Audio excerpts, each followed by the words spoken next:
भगवान विष्णु से नारद जी ने अचानक एक नारद जी के मन में भाव आया और ऐसा भाव आया, आओ संत महात्मा, आज दास की तबीयत थोड़ी जुकाम हुआ है, आवाज पे फर्क पड़ रहा है, लेकिन आशा करता हूं कि आपके स्पष्ट समझ में आ जाएगी। तो भगवान का दरबार लगा हुआ है, शेषनाग क्षीर सागर में भगवान विष्णु लेटे हुए हैं। इधर नारद जी के मन में ख्याल आता है कि मैं तो परमात्मा का बहुत नाम जप करता हूं, मैं तो हर समय नारायण नारायण करता हूं, जहां भी जाता हूं नारायण नारायण नारायण ही करता रहता हूं। तो एक मन में एक अहम की भावना भी बस गई कि चलो आज भगवान से मैं ऐसा प्रश्न पूछता हूं जिससे जवाब पा करके मुझे काफी सुकून मिलने वाला है। मुझे ये पता चल जाएगा कि आखिर संसार में सबसे बड़ा भक्त कौन है।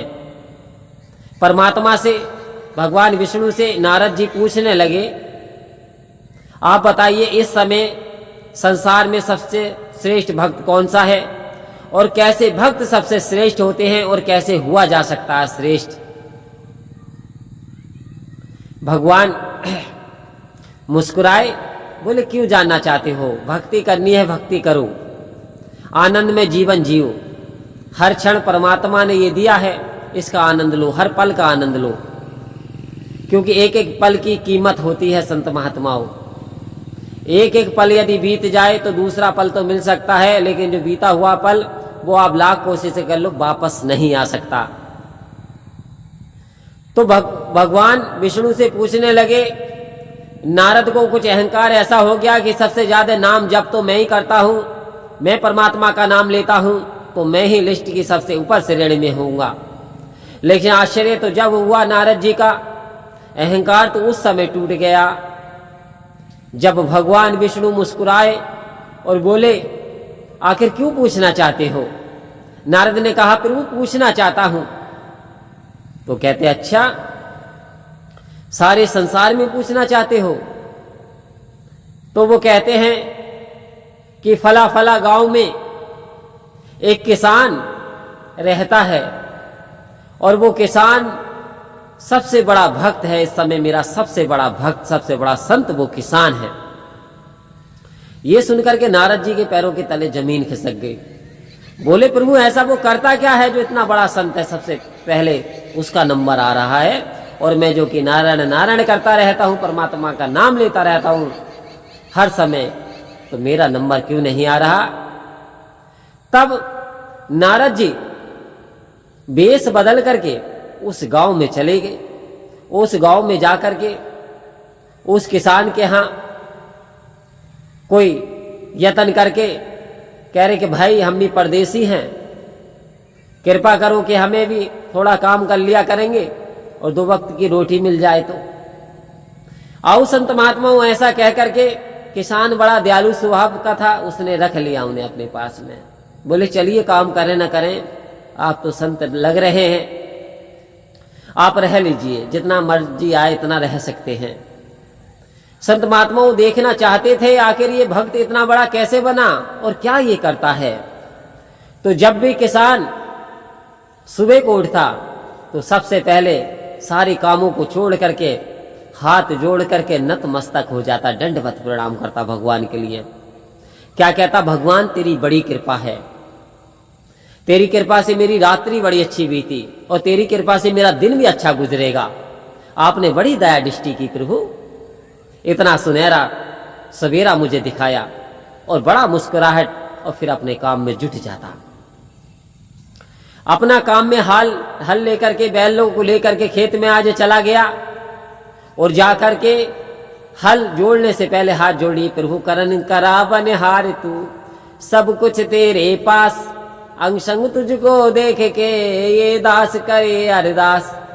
आज अरदास करने लगा कि मेरा आपकी कृपा से सब काम हो रहा है, वो करते हो प्रभु आप, मेरा नाम हो रहा है। अरदास करने लगा हल जोतने से पहले कि प्रभु कृपा करो। अरदास करके हल जोत लिया। अब बीबी खाना लेकर के दोपहर में आई तो उसने खाना खाने से पहले हाथ जोड़ लिए और ध्यान में लग गया 1-2 मिनट के लिए। परमात्मा बड़ी कृपा करी, आपकी कृपा से रोटी मिल रही है, आपकी बड़ी कृपा है प्रभु। और वापस लौट के वक्त जब बीबी पानी पिला रही थी तो बड़ी कृपा है, आपने मुझे पानी पिला दिया मेरे प्रभु। इस तरीके से परमात्मा का नाम 8 से 10 बार ले लेता था। ये देख करके नारद जी बड़े क्रोधित हुए, कहते हैं ये सबसे बड़ा भक्त कैसे हुआ? आओ संत महात्माओं, ये तो 7-8 बार ही नाम लेता है, उसके बाद सोने से पहले प्रभु तेरी कृपा से मेरी रात्रि सुख बीतेगी, और सो जाता है। आप वहां से चल देते हैं, भगवान विष्णु के पास आ जाते हैं और भगवान विष्णु के पास कहते हैं वो भगत मुझसे बढ़ के कैसे भगत हुआ, क्योंकि वो तो 8-10 बार नाम लेता, उसके बाद लेता ही नहीं, और मैं तो लेता ही रहता हूं। आओ संत महात्माओं, आज भगवान मुस्कुरा रहे हैं, कह रहे हैं अच्छा देखना ही है तो चलो मेरे साथ। भगवान विष्णु के साथ नारद जी चल दिए, चलते चले जा रहे हैं और वेश बदल करके एक एकांत स्थान पर बैठ करके, आओ संत महात्माओं, आप जा रहे हैं रास्ते उसी खेत की तरफ आगे, आज किसान जो हल चला रहा है, अचानक में देखा तो उसकी बीवी वहां पे आ गई, दोपहरी का समय। आज उसको ये ध्यान नहीं रहेगा कि परमात्मा को भोग लगा लिया जाए, परमात्मा का नाम ले लिया जाए खाने से पहले। निवाला उसने खा लिया, लेकिन ध्यान आया अरे मैंने परमात्मा का सिमरन तो किया ही नहीं। सो उसने वही छोड़ा खाना और हल की ओर चलने लगा, और हल से अपना जो पैणी थी वो निकालने लगा।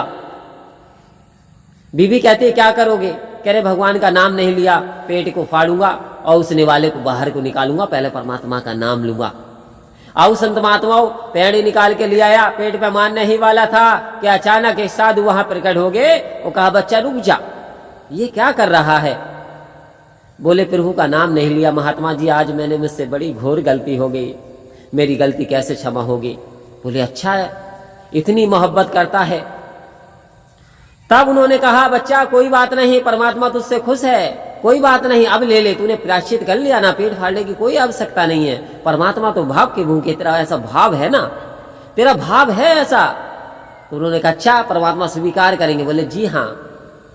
तब उन्होंने नारद से कहा नारद देख लिया, भक्ति कोई दिखावा नहीं है, कोई कर्म कांड का नाम भक्ति नहीं है, संत वेशभूषा का नाम नहीं है, संत है भाव का, संत है समर्पण का। ये किसान पूरी तरीके से मुझे समर्पित है, इसमें अहंकार नहीं है, इसमें प्यार ही प्यार बसा है। तो आओ संत महात्माओं, जिस वक्त हम निरंकार के प्रति समर्पित हो जाते हैं, जिस वक्त हम सदगुरु के वचनों का पालन करते हैं, वास्तव में समझ लीजिए उस वक्त हमारा दर्जा उज्जवल होता चला जाता है। क्यों? क्योंकि बड़े बड़ाई ना करे, बड़े ना बोले बोल, हीरा मुंह से कब कहे जी मेरा लाख टके है मोल। जो संत महात्मा होते हैं वो अपने मुंह से तारीफ नहीं करते, तारीफ तो दुनिया करती है। तो भगत के बस में है भगवान, भगवान भाव के भूखे हैं। सो हमें ऐसा डेडिकेशन होना चाहिए, समर्पण होना चाहिए और अहंकार को एक किनारे रख देना चाहिए। यदि हम सर्वश्रेष्ठ स्थान पाना चाहते हैं, यदि हम परमात्मा के प्यारे बनना चाहते हैं, परम प्यार से बोलिए धन्यकार जी।